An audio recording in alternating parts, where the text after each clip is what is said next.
So mga sangkay, may kumakalat ngayon sa social media na isa pong video ni tungkol po kay former President Rodrigo Duterte na dahilan mga sangkay kung bakit pala sobrang lala ng taas ng presyo ng bigas noong panahon ni Tatay Digong.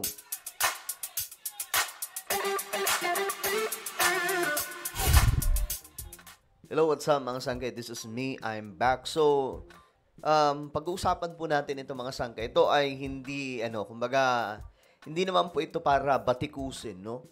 Ang dating Pangulo. Kundi tingnan po natin mga sangkay, kung ano nga ba talaga ang reason, bakit sobrang taas ng presyo ng bigas at that time, at ngayon sa panahon ni PBBM, napakamura ng bigas na sa mga palengke. So ngayon, pag-usapan po natin yan, ang pinakaugat mga sangkay. Anyway, before tayo magsimula, paki-subscribe po muna yung ating YouTube channel.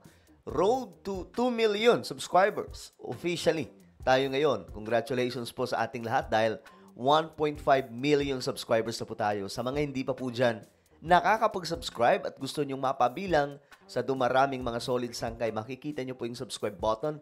Sa baba ng video na to, i-click nyo lamang po yung subscribe, i-click ang bell, at i-click nyo po yung all. Sa mga nanonood naman po sa Facebook, i-follow nyo po yung ating Facebook page. Alright? Ngayon, ito na mga sangkay, tingnan po natin. Shoutout ka pala sa lahat ng mga solid sangkay. Comment down below, #solid sangkay, kasama po ang inyong mga lugar. Okay, ito mga magsasaka lugi noong panahon ni former President Rodrigo Duterte. Okay, ito mga sangkay ang nangyayari noon. Nung Duterte na suspindihin muna ang pag-aangkat ng bigas. Sobra-sobra na raw kasi ang pagkalugi nila dahil sa pagbaha ng imported rice matapos ipatupad ang Rice Tarification Law. O yan, yung Rice Tarification Law ay pinirmahan po yan ni former President Rodrigo Duterte. Ito yan mga sangkay. Presidential spokesperson Salvador Panelo says President Rodrigo Duterte has signed the rice tarification bill enacting it into law. The law aims to ease rice importations to increase the supply in the country.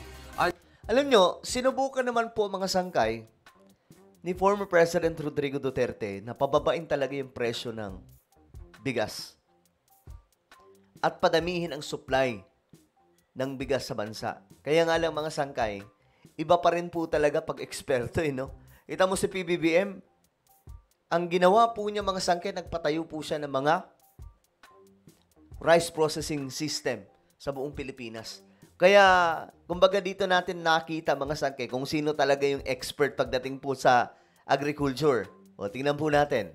Sumadsad na nga sa 7 pesos kada kilo lang ang presyo ng palay. May reports. Grabe, no? Umabot po sa 7 pesos yung presyo ng palay sa mga magsasaka. At that time, panahon po ni Tatay Digong ito mga sangkay. Kumbaga, mahal na nga po ang presyo ng bigas kasi imported . Ngayon, ang problema po, yung presyo ng palay mula po sa mga magsasaka, yun ang apektado.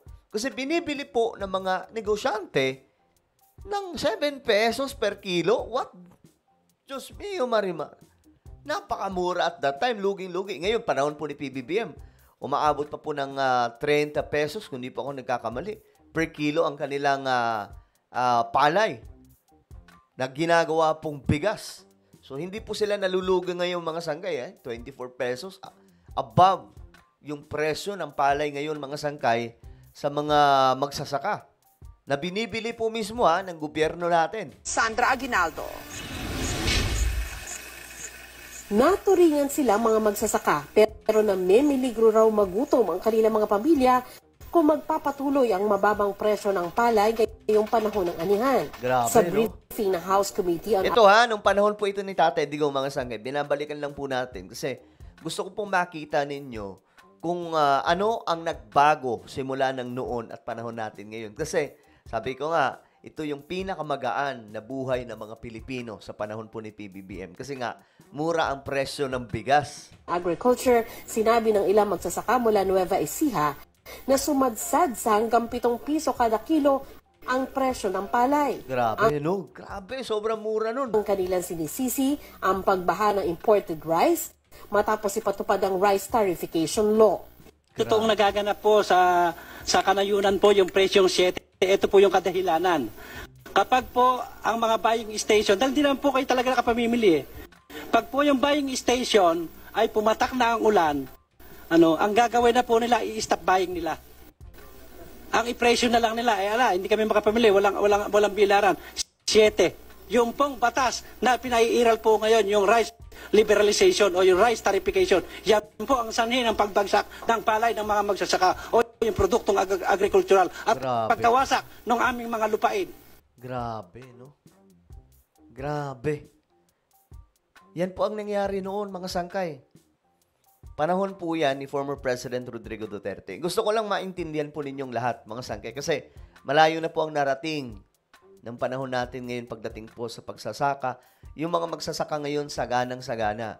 Alam nyo, ito ang matindi Nung time na yan, sobrang mura ng presyo ng palay. Sobrang mura din po ng presyo ng kopra. Pero nung panahon ni PBBM, ngayon, yung presyo ng palay sobrang taas. At yung presyo ng kopra sobrang taas. I-check nyo ngayon, mga sangkay. Kung nanonood kayo lagi sa vlog ko, lagi kong pinapakita yung numbers, mga sangkay. Ang layo po talaga. Dati yung kopra, mga sangkay, umaabot po ng panahon po ni PRRD, umabot pa po ng 11 pesos per kilo daw.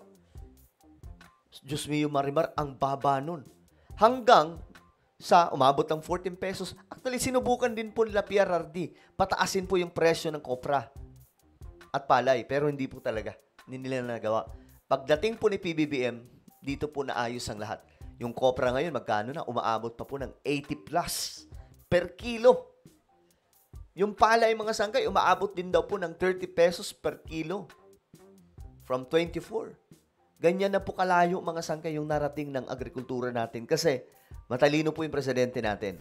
Nanawagan ng ilang magsasaka kay Pangulong Duterte. Ngayon, ito yan, mga sangkay. Check po natin. Panahon ni PBBM, eto na ang makikita po natin. Yung inflation, makikita po natin yung numero, bumaba. Mga sangkay, 1.4, pinakamababang inflation rate sa loob ng mahigit 5 taon. 'Di ba? Ngayon, ang dahilan, mga sangkay, isa sa mga dahilan, pagbaba ng sunod-sunod na pagbaba ng presyo ng bigas sa loob ng 10 buwan. Grabe. 10 months, mga sangkay, matapos po maproseso ang lahat ng mga ano ba tawag dito? Sistema para po sa mga pagsasaka. O ngayon, king yung presyo ng bigas. Mura. Tapos lahat ng ito, mga sangkay, karamihan pa, hindi po inangkat galing mismo sa sarili nating bansa. Ayun, no? Kita nyo, Isabela rice, 21 pesos per kilo. Ganyan po kalupit ngayon, mga sangkay. Bakit? Ba't ang mura? Mura yan, pero mahal ang bili nila sa palay. Ganyan po kaganda ngayon, mga sangkay, yung patakbo ng pamahalaan. At ang ginawa po ni PBBM, mga sangkay, nagpagawa po siya ng mga rice processing centers sa buong bansa. Napakarami po, mga sangkay. Mga doon dinadala yung mga palay para gawing bigas. So, napakabilis po ng proseso. Kaya, yung ngayon, yung mga mga sangkay, sagana sila. Bukod sa ganado sila, mga sangkay, na magbenta ng palay, mas matataba, mga sangkay, yung kanilang mga pananim. Kasi nga po, sinusuplayan ng gobyerno natin ng mga libreng abono. Tapos may mga bagong equipment, modern equipment ng pangsaka. Tapos plus, mayroon pang farm-to-market roads. Yung mga kakalsadaan, galing po sa mga sakahan. Pinagawa po yan ni PBBM. Tingnan nyo yung presyo ng bigas. 40 plus, kung hindi 30 plus, 40 plus, pinakamataas na po yung abot sa 50 mahigit.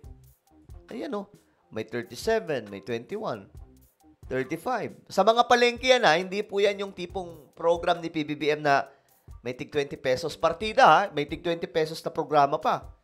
Ayan, mga sangkayo, kitang-kita naman po natin. Sobrang laki po ng pinagbago ngayon talaga. Ayan may 38, may 39 pesos. Diyos mio, Marimar, magagandang bigas po yan, mga sangkay. Ayan, Yung bigas nga namin na binibili, mula 58, naging 45 pesos dito sa binibilhan po namin. Ganyan po ka lupit ngayon talaga mga sangkay. Matalino talaga yung presidente natin. Alam po niya yung ginagawa niya pagdating sa agrikultura. Well, ano po ang inyong opinion? Comment down below. Meron po tayong YouTube channel, Sangkay Revelation. Hanapin niyo po ito sa YouTube. Kapag nakita nyo na, i-click nyo po yung subscribe, i-click ang bell, at i-click nyo po yung all. So, ako na po ay magpapaalam. Mag-iingat po ang lahat. God bless everyone.